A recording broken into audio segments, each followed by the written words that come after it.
Love you very much ಎಂದು ಅಲ್ಲಿಲ್ಲದ ಕಾಳಿಂದಿಗೆ ನಿವೇದನೆ ಮಾಡಿಬಿಟ್ಟ. ಯಾವ ತಿರುವಿನಲ್ಲೂ ನೀನು ಇಳಿಯುವಂತಿಲ್ಲ ತಿಳಿಯಿತೆ.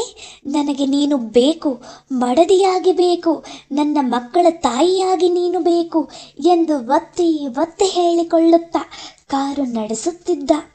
ಒಂದೆಡೆಯಲ್ಲಿ ದಾರಿಯ ಒಬ್ಬನ್ನು ಗಮನಿಸದೆ ಕಾರು ಅಷ್ಟತ್ತರೆ ಎದ್ದು ಬಿದ್ದಿತು. ಪುಣ್ಯಕ್ಕೆ ಆಪತ್ತೇನೂ ಆಗಲಿಲ್ಲ. ಆದರೆ ಆಕಾಶದಲ್ಲಿ ಹಾರುತ್ತಿದ್ದ ಅವನ ಮನೋಹಕ್ಕಿ ನೆಲಕ್ಕೆ ಇಳಿದು ಕಾರಿನ ಚಕ್ರಗಳು ಬೀದಿಯ ಕಡೆಗೆ ಗಮನ ಹರಿಸುವಂತಾಯಿತು. ನೇರವಾಗಿ ಮನೆಗೆ ಬಂದು ಕಾರನ್ನು ಪೋರ್ಟಿಕೋದಲ್ಲಿಯೇ ಬಿಟ್ಟು ಮಹದೇವ ಮಹದೇವ ಎಂದು ಕೂಗುತ್ತಾ ಒಳಗೆ ನಡೆದ. ಅವನ ಮನೆಯಲ್ಲಿ ಜವಾನ, ಮಾಲಿ, ಅಡುಗೆಯವನು, ಸಮಯ ಬಿದ್ದರೆ ಡ್ರೈವರ್ ಎಲ್ಲ ಆಗಿದ್ದ 40ರ ಮಹಾದೇವ ಆತುರಾತುರದಿಂದ ಎದುರಿಗೆ ಬಂದ. ನಾನು ಊಟ ಮಾಡಲ್ಲ ಮಹದೇವ, ನೀನು ಊಟ ಮಾಡಿ ಕೆಲಸವೆಲ್ಲ ಆದ ನಂತರ ಕಾರನ್ನು ಗ್ಯಾರೇಜಲ್ಲಿ ಬಿಟ್ಟು ಮಲಗಿಕೋ ಎಂದು ಕೋಣೆಗೆ ನಡೆದ.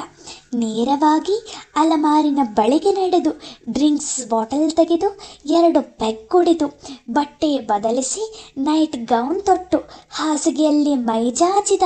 ನಿದ್ದೆ ಬರುವ ಸುಳಿಯೇ ಕಾಣಲಿಲ್ಲ.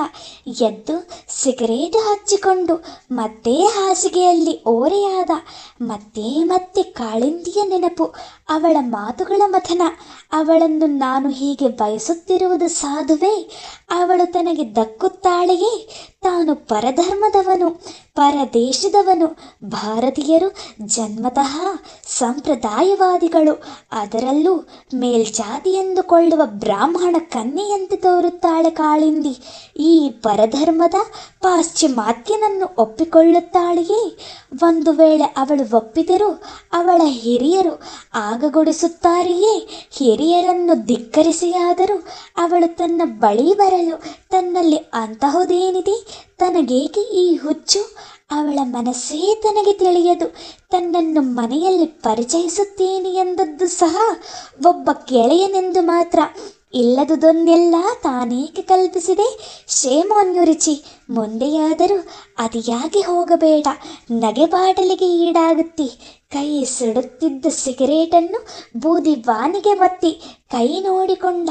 ಇಷ್ಟು ಹೊತ್ತು ನಡೆಸಿದ ವಿಚಾರ ಮಂಥನ ಮರೆತೇ ಹೋಯಿತು. ಕಾಳಿಂದಿಯ ಕೈಯನ್ನು ಹಿಡಿದ. ಆ ಕೈಯನ್ನು ತುಟಿಗೆ ತಾಕಿಸಿಕೊಳ್ಳುತ್ತಾ ಬಲಗೈಯಿಂದ ಬಲಗೈ ಹಿಡಿದರೆ ಏನರ್ಥ ಎಂದು ತನ್ನನ್ನೇ ಕೇಳಿಕೊಂಡ. ಕೂಡಲೇ ಮಹದೇವನನ್ನು ತಮ್ಮ ತಮ್ಮ ಎಂದು ಕೂಗಿ ಕರೆದ. ಇನ್ನೇನು ಮಲಗಬೇಕೆಂದು ಹಾಸಿಗೆಯ ಮೇಲೆ ಕುಳಿತಿದ್ದ ಮಹಾದೇವ ಓಡಿ ಬಂದು ಎಸ್ ಸರ್ ಎಂದ. ರಿಚಿ ಕೂಡಲೇ ತನ್ನ ಬಲಗೈಯಿಂದ ಅವನ ಬಲಗೈ ಎಳೆದು ಹಿಡಿದುಕೊಂಡು ಇದು ಏನು ಎಂದ. ತಬ್ಬಿಬ್ಬಾದ ಮಹದೇವ ತನ್ನ ಕೈಗೆ ಏನಾಗಿದೆ ಎಂದು ನೋಡಿಕೊಂಡ. ಹೇಳು ತಮ್ಮ, ಏನಿದು? ಮತ್ತೆ ಕೇಳಿದ. ನಿಮ್ಮ ಕೈ ನನ್ನ ಕೈಯಲ್ಲಿದೆ ಅಂದರೆ ಕೈ ಕುಲುಕುವುದು ಅಂತ ಎಂದು ಮಹದೇವನ ಕೈ ಕುಲುಕಿದ. ಅವನಿಗೆ ಹೇಗೆ ತಿಳಿಯ ಹೇಳುವುದೆಂದು ಯೋಚಿಸಿದ ರಿಚಿ. ಒಂದು ಹೆಂಗಸು, ಒಂದು ಗಂಡಸು ಹೀಗೆ ಕೈ ಹಿಡಿದರೆ ನಿಮ್ಮಲ್ಲಿ ಎಂದ. ಮಹದೇವನಿಗೆ ಅರ್ಥವಾಯಿತು. ತನ್ನ ಸರ್ಗೆ ಯಾರೋ ಏನು ಹೇಳಿದ್ದಾರೆ. ಅದಾ ಸರ್, ನಮ್ಮಲ್ಲಿ ಒಬ್ಬ ಹೆಂಗಸಿನ ಬಲಗೈಯನ್ನು ಗಂಡಸು ತನ್ನ ಕೈಯಲ್ಲಿ ಹಿಡಿದರೆ ಅದನ್ನು ಪಾಣಿಗ್ರಹಣ ಅಂತಾರೆ. ಅಂದರೆ ಮದುವೆ ಆದಂತೆ. ಅದೆಲ್ಲ ಹಿಂದಿನ ಕಾಲದಲ್ಲಿ ಸಾರ್. ಈಗ ಅದೆಲ್ಲ ಇಲ್ಲ. ಈಗ ಕೈಯೇನು ಮೈಯನ್ನೇ ಹಿಂಡಿದರೂ ಕ್ಷಣಕಾಲ ಖುಷಿ, ಆಮೇಲೆ ಇಬ್ಬರೂ ಎಲ್ಲೆಲ್ಲೋ ಎಂದು ಟವೆಲ್ ಒದರುತ್ತಾ ಹೋಗ್ಲ ಸಾರ್ ಎಂದು ಇನ್ನೂ ರಿಚಿಯ ಕೈಯಲ್ಲೇ ಇದ್ದು ತನ್ನ ಕೈ ಬಿಡಿಸಿಕೊಂಡು ನಗುತ್ತಾ ಮಲಗಲು ಹೋದ ಮಹದೇವ. ರಿಚಿ ತನ್ನ ಕೈಯನ್ನು ಮೃದುವಾಗಿ ತುಟಿಗೆ ಒತ್ತಿಕೊಂಡು ನಿನ್ನ ಮಾತಿನ ಅರ್ಥ ತಿಳಿಯಿತು ಕಾಳಿಂದಿ ಎಂದು ಆನಂದಿಸುತ್ತಾ ಮಲಗಿದ. ಆ ಸುಖದ ಗುಂಗಿನಲ್ಲಿ ನಿದ್ದೆ ಬರಬಹುದೆಂದು ಊಹಿಸಿದ. ಆದರೆ ಅವನ ಊಹೆ ಸುಳ್ಳಾಯಿತು. ದೇಹ ಸುಖ ಕಲ್ಪಿಸಿಕೊಂಡ ಅವನ ಕಣ್ಣುಗಳ ಮುಂದೆ ಮೋನಿಕಾ ತೇಲಿ ಬಂದಳು. ಅವಳ ವಿಚಿತ್ರ ವಿಭಿನ್ನ ಭಂಗಿಗಳು ನಾಟ್ಯವಾಡಿದವು. ಅವನ ಸಂಯಮ ಸರಿದು ಸಂಕಟವಾಯಿತು. ಮೋನಿಕಾ, ಸರಿದು ಹೋಗು, ನನ್ನ ಕಣ್ಣು ಮುಂದೆ ಬೇಡ ಎಂದು ಕೋಪದಿಂದ ಕೂಗಿದ. ಆ ಉದ್ವಿಗ್ನತೆಗೆ ಕಣ್ಣೆಳೆಯಿತು. ನಿದ್ರಾದೇವಿ ಬಂದು ಆಲಂಗಿಸಿದಳು. 4 ದಿನಗಳು ಉರುಳಿದವು. ಈಗ ಕಾಳಿಂದಿಗೆ ಕೈ ತುಂಬಾ ಕೆಲಸ, ಉಸಿರಾಡಲು ಪುರುಸೊತ್ತಿಲ್ಲ. ಒಮ್ಮೊಮ್ಮೆ ರುಚಿಯನ್ನು ಕಂಡು ಬರಬೇಕೆಂದು ತುಡಿತವಾದರೂ ಸಾಧ್ಯವೇ ಆಗುತ್ತಿರಲಿಲ್ಲ. ತ್ರೈಮಾಸಿಕ ಪರೀಕ್ಷೆಗಳು ಮುಂದಿನ ವಾರವೆಂದು ಘೋಷಣೆಯಾಗಿತ್ತು. ತಾನು ಮಾಡಬೇಕಾದ ಪಾಠಗಳು ಇನ್ನೂ ಉಳಿದಿವೆ. ಈ ಪದ್ಧತಿಯಲ್ಲಿ ಪ್ರತಿ ಟೀಚರು ತಾನು ಮಾಡುವ ಪಾಠಕ್ಕೆ ತಾನೇ ಪರೀಕ್ಷೆ ನಡೆಸಬೇಕು. ಅದಕ್ಕೆ ಬೇಕಾದ ಸಾಮಗ್ರಿಯನ್ನು ತಾನೇ ಒದಗಿಸಿಕೊಳ್ಳಬೇಕು. ಪರೀಕ್ಷೆ ನಡೆಸುವ ಸಜ್ಜು ಎಲ್ಲ ತಾನೇ ಮಾಡಿಕೊಳ್ಳಬೇಕು. ಆಡಳಿತ ಕಚೇರಿಯ ಒಬ್ಬಿಬ್ಬರು ಸಿಬ್ಬಂದಿ ಸಹಾಯ ಕೊಟ್ಟರೂ ಹೆಚ್ಚಿನ ಜವಾಬ್ದಾರಿ ಟೀಚರುಗಳದ್ದೇ. ಹೀಗಾಗಿ ಅವಳಿಗೆ ಗಡಿಬಿಡಿ. ಈ ಮಧ್ಯೆ ಊಟದ ವೇಳೆಯಲ್ಲೂ ಸಂದೇಹ ನಿವಾರಣೆಗೆಂದು ಬರುವ ವಿದ್ಯಾರ್ಥಿಗಳು ತನ್ನ ಹೆಂಗಳೆಯರಿಗೆ ಹಲೋ ಹೇಳುವಷ್ಟು ವ್ಯವಧಾನವೂ ಇಲ್ಲವಾಗಿತ್ತು ಕಾಳಿಂದಿಗೆ. ರುಚಿಗೆ ವಾಗ್ವಾದ ಮಾಡಿದ್ದ ಚಾಟುಗಳ ಕೆಲಸ ಇನ್ನೂ ಹಾಗೆಯೇ ಇತ್ತು. ಆತನೂ ಕೇಳುವ ಮುನ್ನ ಮುಗಿಸಿಕೊಟ್ಟರೆ ಚೆನ್ನ. ಇಲ್ಲದಿದ್ದಲ್ಲಿ ತನ್ನ ದಕ್ಷತೆಗೇನು ಬೆಲೆ? ಈ ಪರೀಕ್ಷೆಯೊಂದು ಕಳೆದರೆ ನಂತರ ತ್ರೈಮಾಸಿಕ ಬಿಡುವು, ಸುಮಾರು 10 ದಿನಗಳು. ಆಗ ಕಾಲೇಜಿಗೆ ರಜವಿಲ್ಲದಿದ್ದರೂ ಟೀಚರುಗಳಿಗೆ ಸ್ವಲ್ಪ ಆರಾಮ. ತರಗತಿಗಳಿರುವುದಿಲ್ಲ. ಆಗ ಚಾರ್ಟ್ಗಳನ್ನು ಬರೆದು ಮುಗಿಸಬೇಕು. ಅಷ್ಟರಲ್ಲಿ ರುಚಿ ಅವುಗಳನ್ನು ಕೇಳದಿದ್ದರೆ ಸಾಕು. ಅವಳ ಈ ಸಡಗರದಲ್ಲಿ ರುಚಿ ಒಮ್ಮೆಯೂ ಕಣ್ಣಿಗೆ ಬಿದ್ದಿರಲಿಲ್ಲ. ಪ್ರತಿದಿನವೂ ದಿನದ ಕಡೆಯಲ್ಲಿ ಅವನ ನೆನಪು ಕಾಡಿ, ಈ ದಿನವೂ ಅವನನ್ನು ಕಾಣಲಾಗಲಿಲ್ಲವಲ್ಲ ಎಂದು ಕೊರಗಾದಾಗ ತಾನೇ ಹೇಳಿದ ವಾಕ್ಯ ಅತಿಯಾದ ಗೀಳು ಆರೋಗ್ಯಕರವಲ್ಲ ಎಂದು ಸಮಾಧಾನ ಮಾಡಿಕೊಳ್ಳುತ್ತಿದ್ದಳು. ಅಂದೇ ಅವಳ ವಿಷಯದ ಪರೀಕ್ಷೆ. ಅದು 1 ದಿನ ಮಾತ್ರವಷ್ಟೇ. ಪರೀಕ್ಷೆ ಮುಗಿಸಿ ಉತ್ತರ ಪತ್ರಿಕೆಗಳನ್ನು ತಬ್ಬಿಕೊಂಡು ತನ್ನ ಕೋಣೆಗೆ ಬಂದು ಅವುಗಳನ್ನು ಟೇಬಲ್ಲಿನ ಮೇಲೆ ಒಗೆದಾಗ ಹಾಯ್ ಎನಿಸಿತು. ಇವುಗಳನ್ನು ತಿದ್ದಿಕೊಡುವುದು ಪ್ರಯಾಸದ ಕೆಲಸವೇನಲ್ಲ ಎಂದು ನೆಮ್ಮದಿಯಾಯಿತು. ಆರಾಮವಾಗಿ ಕುರ್ಚಿಯಲ್ಲಿ ಕುಳಿತು ನಿಧಾನವಾಗಿ ಅವುಗಳನ್ನು ಜೋಡಿಸುತ್ತಿದ್ದಳು. ಬಿರುಗಾಳಿಯಂತೆ ತೂರಿ ಬಂದ ರುಚಿ. ಹಲೋ, ಹೌ ಆರ್ ಯು ಎಂದು ಅವಳ ಎದುರಿಗೆ ನಿಂತ. ಅವಳು ಗಕ್ಕನೇ ಎದ್ದು ನಿಂತಳು. I am fine, thank you, how are you ಎಂದಳು.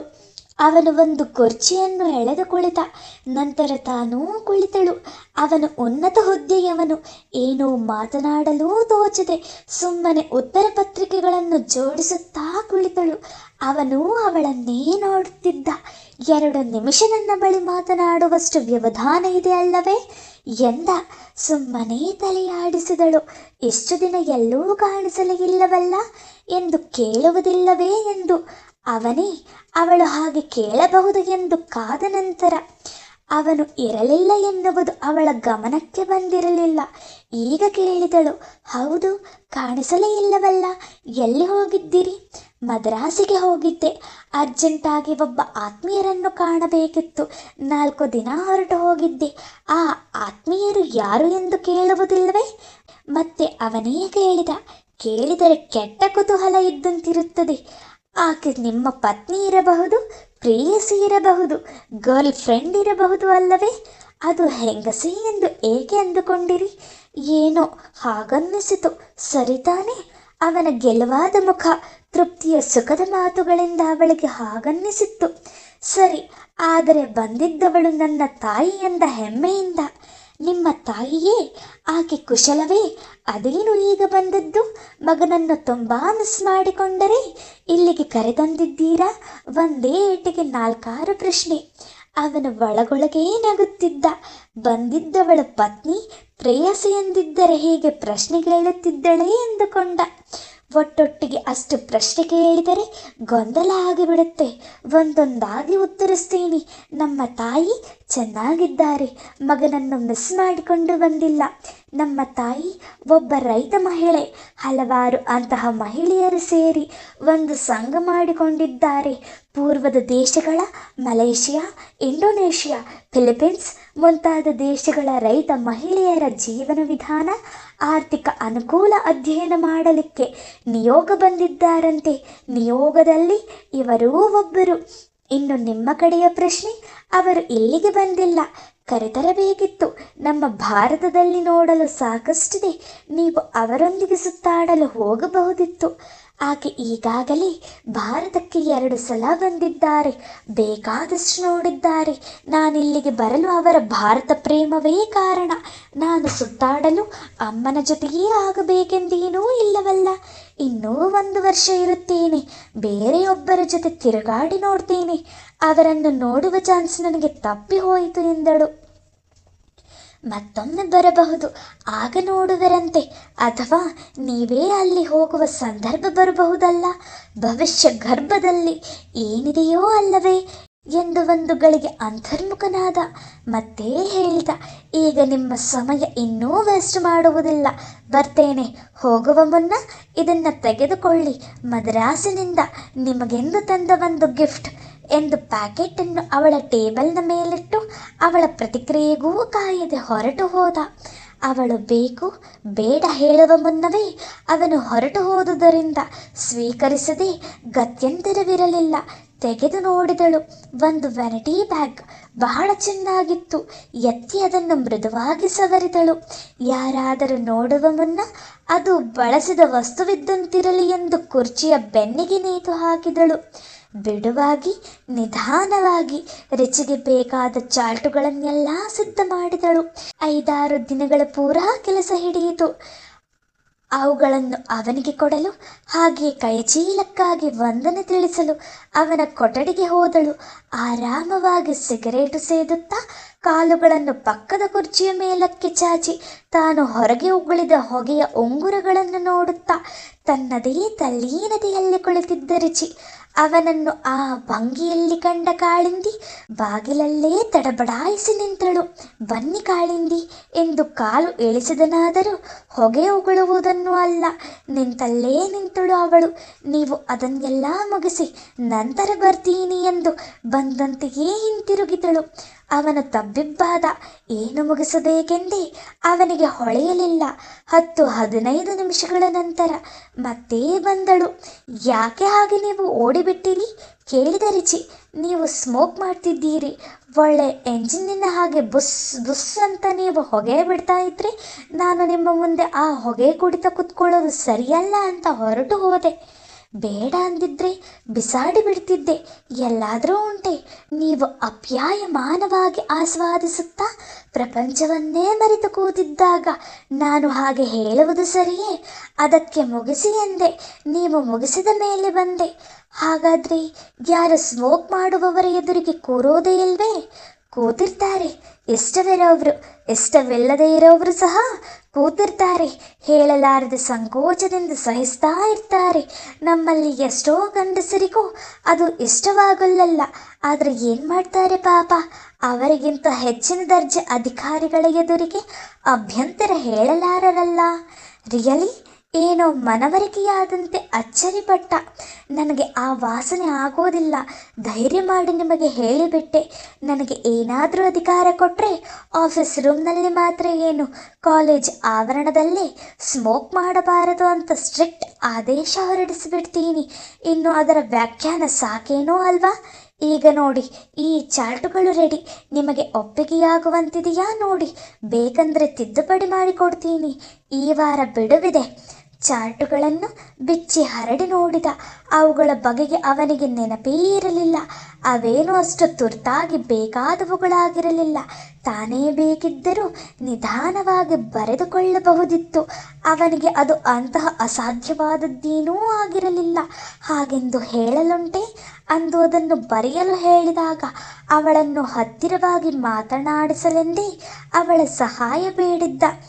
ವಂಡರ್ಫುಲ್, ಬಹಳ ಚೆನ್ನಾಗಿ ಮಾಡಿದ್ದೀರಿ, ಮೆಚ್ಚುಗೆ ಸೂಚಿಸಿದ. ಥ್ಯಾಂಕ್ಸ್. ಮತ್ತು ನೀವು ಕೊಟ್ಟ ಕೈಚೀಲ ಬಹಳ ಚೆನ್ನಾಗಿದೆ, ಅದಕ್ಕೂ ಥ್ಯಾಂಕ್ಸ್ ಎಂದಳು ಮೆಲ್ಲನಗುತ್ತಾ. ಎದ್ದು ನಿಂತಳು. ಇನ್ನೊಂದೆರಡು ನಿಮಿಷ ಇರಿ ಕಾಳಿಂದಿ, ನಾನೊಂದು ವಿಷಯ ಹೇಳಬೇಕು ಎಂದ. ಏನಿರಬಹುದು ಎಂದು ನಿಂತಳು. ಕಾಫಿ ಕೊಡ್ತೀನಿ ಎಂದು ಎದ್ದ. ಅಷ್ಟೇನೆ ಎಂದುಕೊಂಡಳು. ಆದರೂ ಕುಳಿತಳು. ಅವಳ ಕೈಗೊಂದು ಕಾಫಿ ಕಪ್ ಕೊಟ್ಟು ತಾನು ಎದುರು ಕುರ್ಚಿಯಲ್ಲಿ ಕುಳಿತು ಕುಡಿಯುತ್ತಾ, ಈ ವಾರದ ಕಡೆಯಲ್ಲಿ ನನ್ನೊಂದಿಗೆ ಒಂದು ಊಟಕ್ಕೆ ಬರ್ತೀರಾ ಎಂದು ನಿಧಾನವಾಗಿ ಗಾಬರಿಯಾದಳು. ಆದರೂ ತೋರಗೋಡದೆ. ಯಾಕೆ, ಏನು ಸಂದರ್ಭ ಎಂದಳು.